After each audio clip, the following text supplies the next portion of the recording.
என்னன்னா இப்போ ஆங்கர் போட்டு தான் கிடக்குறோம். எல்லாருமே உள்ள தூங்கி கிடக்குறாங்க. நீரோட்டம் வந்து ரொம்பவுமே அதிகமாக இருக்குங்க.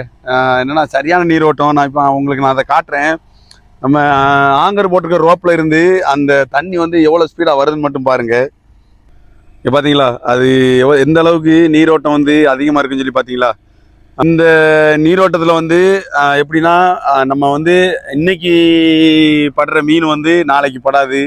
ஒருவேளை இந்த நீரோட்டத்தில் வேற ஏதாட்டு மீன்கள் வந்து இந்த கடலில் வந்து இறங்கும். இந்த மாதிரி தாங்க இருக்கும். எவ்வளோ ஸ்பீடாக அந்த தண்ணி வந்து வாரது நமக்கு தெரியுது அந்த ஆங்கர் ரோப்பில். நீரோட்டம் வாக்கில் உங்களுக்கு ஜெல்லி பீஸ்லாம் போகிறது தெரியுதா? இங்கே பாருங்கள் தண்ணியில். இங்கே பார்த்தீங்களா?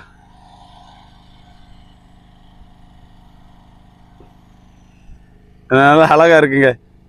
இப்போ இந்த ஸ்பீடுக்கு வந்து யாராட்டும் நம்ம தண்ணியில் விழுந்தா நம்ம அவ்வளோதாங்க. இவங்க வந்து இந்த ஆங்கரை எழுப்பிட்டு நம்மளை வந்து பிடிக்கிறதுக்குள்ள நம்ம எங்கேயோ போயிடுவோம். ஆனால் அந்த அளவுக்கு வந்து நீரோட்டம் வந்து ரொம்பவுமே ஸ்பீடாக இருக்குது.